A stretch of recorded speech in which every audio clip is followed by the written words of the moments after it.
I thought about what Christmas video I should do this year. The lack of something deep that hit me months ago like I had happened last year means it won't be something as interesting as comparing religious talking points to a well-known story. But I do have another video I want to make. A type of video that I've already established as to Christmassy video. At least for me. And you saw the title, so I don't know why I'm even bothering with an introduction. I'm going to give Equestria Girls a try. For people that aren't aware, My Little Pony Equestria Girls is a spin-off of My Little Pony Generation 4. I guess I have to say that now, with Generation 5 apparently in the works. Same characters, I don't know to what level the same characters, but a different setting. Also, unlike My Little Pony, it doesn't have seasons with episodes that are around 20 minutes long. Instead, it consists of specials of about an hour or half an hour, and shorts that are about 3 minutes long. And really, the whole way the spin-off is brought out is weird, and when I will watch it probably in full, I'll need a fucking MLP Wikia. Where My Little Pony was set in its own fantasy universe, Equestria Girls is set in the real world, or more, real world, quotation marks. As from what I have seen over the years, it does have some magic, sort of. I don't know, I haven't seen the show yet. Now, you might think that of course I'm going to like it, seeing as I already like My Little Pony. I think and hope the same. But let's not claim that being related to something someone likes automatically makes them like it too. Just think of Star Wars. The amount of supposed fans that only like the original 3 movies make clear that liking something doesn't mean you like something that's associated with it. I think and hope I'll like Equestria Girls, but it will have to prove that it's not just kind of a fanfic. I will have to see if the characters make the transition well, and if the characters even work on just a visual level. Because turning 3 different types of horse people into humans will probably result in some problems. And of course there is the don't fuck with something I love element. Because if you change a character that I really liked in one show, it'll really be a negative if they are no longer likable in the other show. And that'll be even worse, because I have the characters in mind after 9 seasons of getting to know them and 9 seasons of character growth. Now this was the scripted part of the video. I have found some, what I think are, compilation of the shorts. Links and details of what I have found in the description, and I will give those a watch. Maybe I'll write some notes. And now we'll jump to the second part of the video, where I'll tell you if I think Equestria Girls is any good. And 1 hour of Equestria Girls later, and yeah, it's probably the predicted outcome. I probably like it. So let's go over kind of 4 points I have noticed. 4 points that are kind of worth mentioning. And those are visuals, plot, characters, and enjoyment. Now for the visuals, it's mainly character focused. How do the characters look? Because otherwise it's really just My Little Pony Generation 4. It's the same quality, it's good, it's still the same good. So really the only thing that's worth looking at here, at least if you are familiar with My Little Pony Friendship is Magic, then really the only thing that is worth mentioning is how do the characters look now that they are no longer, ponies, and instead they are humans. Honestly pretty good. Like there were a couple ones that looked odd, but very few. In the beginning I thought that some of the hairstyles transferred better than others. Because, it basically went from a mane plus a tail to convey character in hairstyle to, only humans who only have hair on top of their head. But really, for most characters, that really hasn't been any problem. The one for who it looked the most odd was Twilight, and I think after 5 minutes or so I stopped noticing it, so I think that's pretty good. I do really like how they actually get to use clothes more. And no, this is not me being into clothes or anything like that, this is me. So the note I wrote down was, I like the over-the-top scientist Twilight look. They can really give someone a particular look. Just convey an emotion, convey a personality for clothing, but convey changing emotions as well, or settings, or what they are prepared for, or stuff like that, through clothing, which I think is neat. I thought it was neat. Honestly, the only thing that I really noticed was, why is everyone wearing a skirt? Like, nothing against skirts or anything like that, but this might just be my observations, but how many people actually ever wear a skirt? How often do you see them? And don't get me wrong, I like the different styles of skirt they went for that really convey different characters. Yeah, as you can probably tell, I really like things that characterize, that aren't just saying characters. Just visual characterization is both slightly bad because it tells you to make judgments on people on how they look, but on the other side, in a show, it's also very neat and I really like it. It was just an odd observation of, everyone's wearing skirts. I never see anyone wear a skirt. I mean, alright, I'm doing an ICT study and I don't go out much, so I don't see that many people all of the time, but from my recollection of school days, skirts were not common either. It was just an odd observation. Now to the matter of plots. After the first little short, I fear that there is no way they can do good stories in shorts like these. It's too short to really make an interesting plot.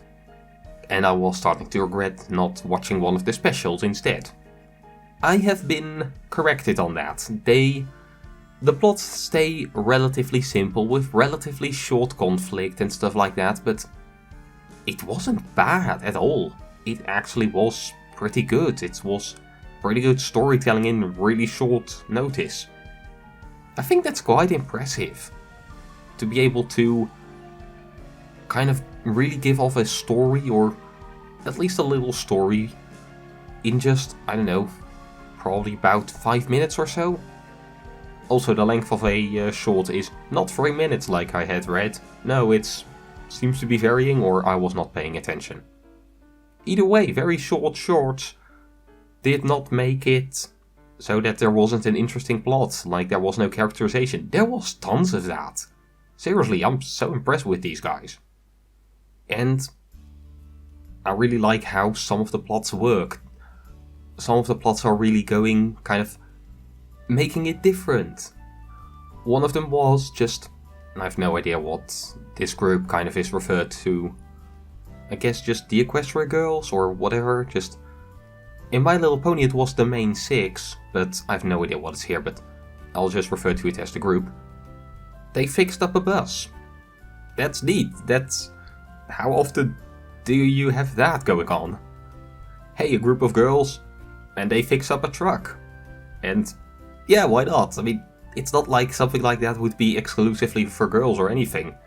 And especially with the group that they have, that's one of those nice things as well about My Little Pony, and with that also this spin-off.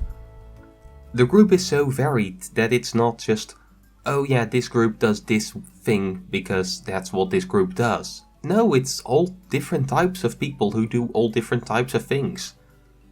And so, yeah, it was just neat. I think that's going to be the conclusion of this episode. I'm like 1/3 of my way through my observations, but so far the conclusion seems to be, yeah, it's neat. And also this was just kind of a very, well, not a very short, But a short, and basically the conclusion of the short was, negativity that leads to a good lesson, and that negativity is undone, removing the need for basically the entire plot. Basically everything that happened in the episodes could have been avoided, but it's also a nice life lesson with no negatives. That's just nice, and I like nice. That's kind of a big part of the reason why I like My Little Pony, because it's nice, and nice is... well, nice is nice. I like it when things are just going well. And there was also a short about everyone preparing for a test really hard, and in the end, did they all get an A, which is apparently the highest grade you can get? Yes, they did. Did they all get an A+? No. There was still variation within them, because, you know, not everyone is equally smart, even no matter how hard you try. Sometimes some people are just better at it. And hey, you still did great, so no need to complain, and I love it. It's nice. Apparently that's going to be the conclusion. It's neat, and it's nice. And apparently that means I love it. With the characters, so far there was one thing that I currently kind of fear for the series or the show or the spin-off. I have no idea what to call this. Have you noticed that? It's not a show because it doesn't have seasons and episodes. If anything, it reminds me of fucking Barbie. It just has a lot of movies and spin-offs and it's weird. I'll just try to refer to it as the spin-off, but one fear I do have for the show is that Twilight seems to have a boyfriend.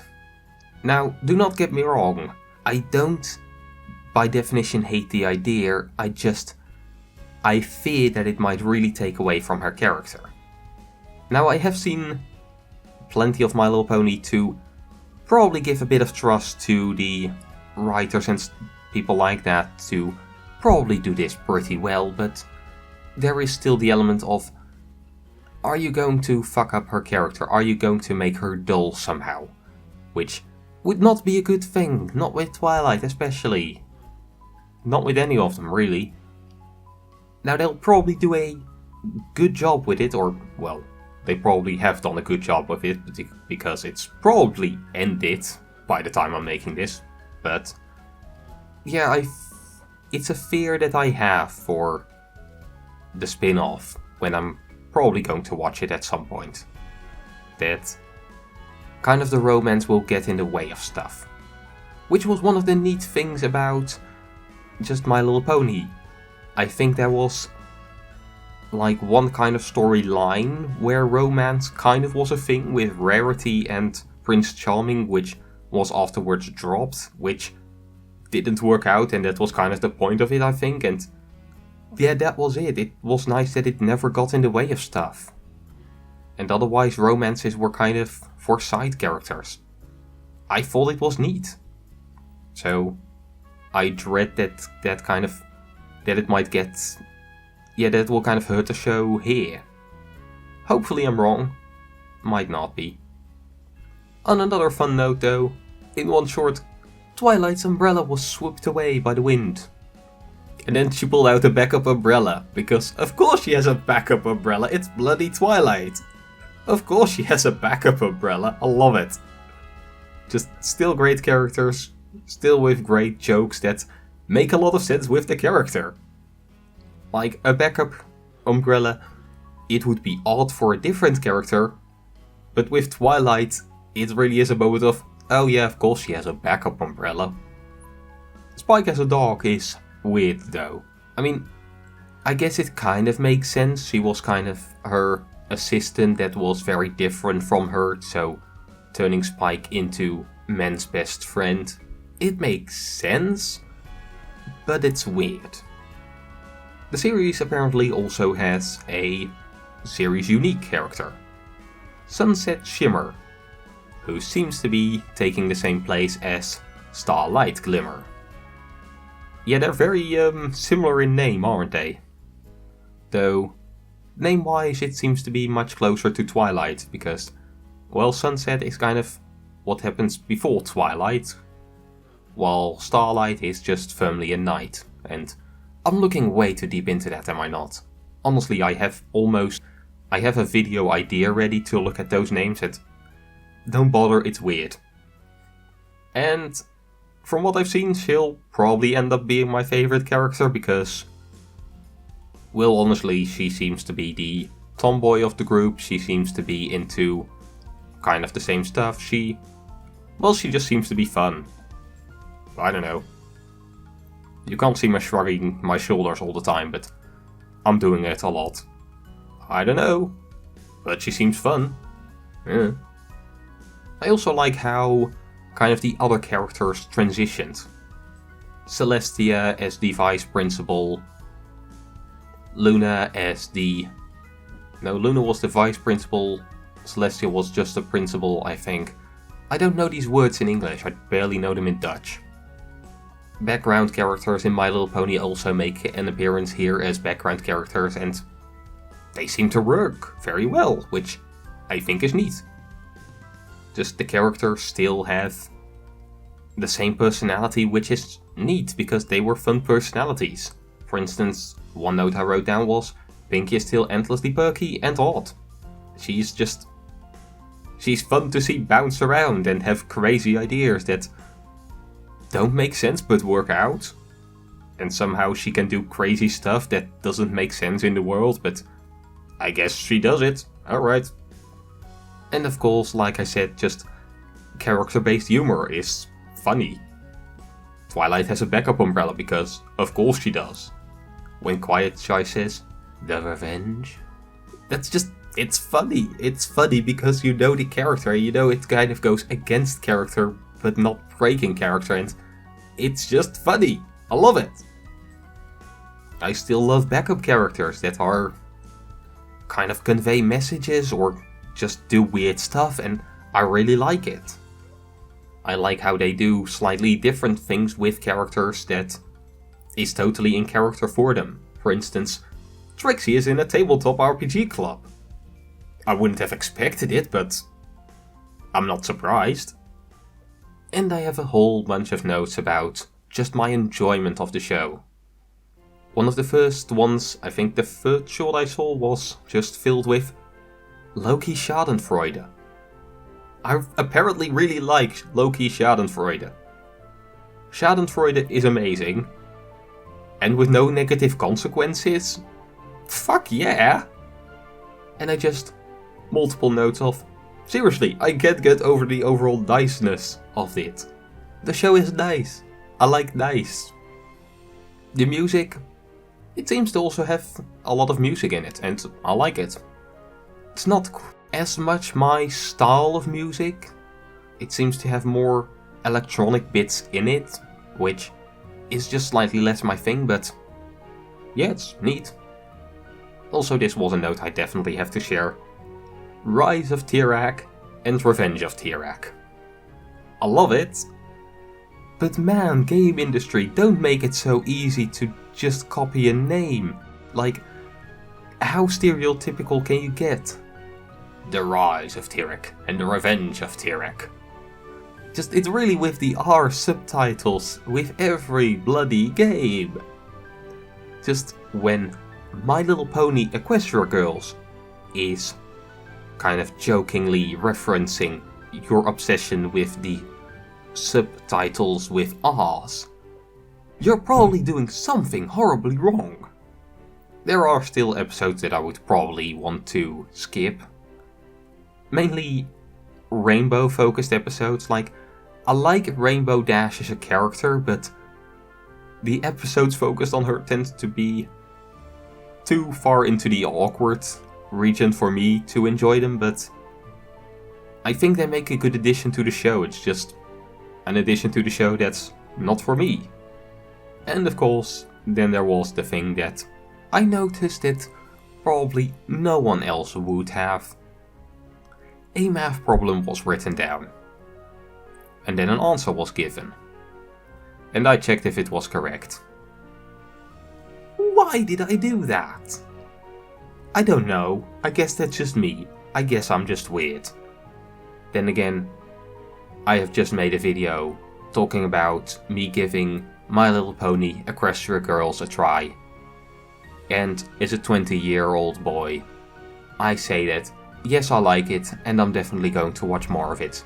So, I guess I'm just weird. This has been Phoenix, saying farewell.